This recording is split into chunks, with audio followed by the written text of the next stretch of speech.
7 news एक बार फिर से आपका स्वागत है हमारे चैनल पे।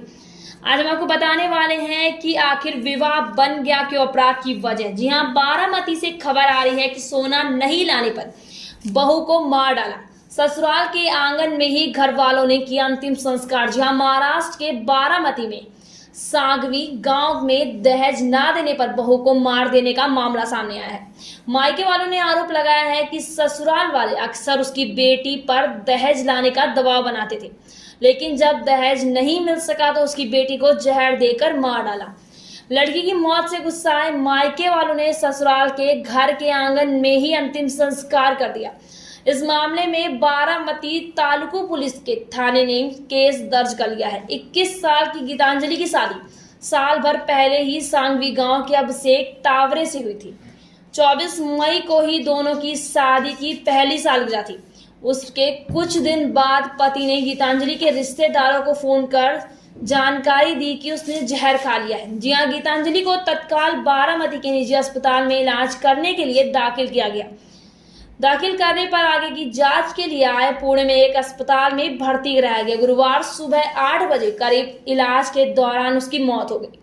गीतांजलि की चाची नवीदा यादव ने ससुराल वालों पर गंभीर आरोप लगाए हैं। कहा है कि शादी में गीतांजलि को 51 तोला सोने के गहने देने की मांग ससुराल वालों ने की थी। वहीं पर घर के हालात अच्छे न होने की वजह से ससुराल वालों की इस मांग को पूरी नहीं कर सके।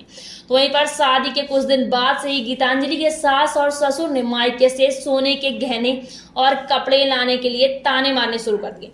हालात खराब होने की वजह से मायके वालों ने अब तक 25 तोला सोना दे दिया था, फिर भी ससुराल वालों का मन नहीं भरा। उन्होंने आगे बताया है कि सोने लाने के लिए गीतांजलि के साथ बार बार मारपीट की जाती थी।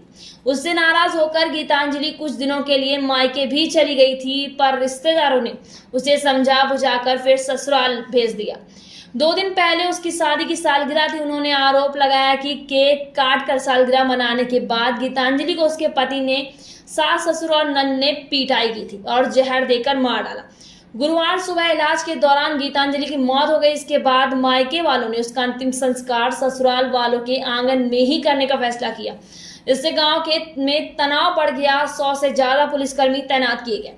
शुक्रवार को पुणे के ससुन अस्पताल में उसके शव को पोस्टमार्टम करके सांगवी गांव में लाया गया तो गुस्साए रिश्तेदारों ने घर के आंगन में ही उसका अंतिम संस्कार कर दिया।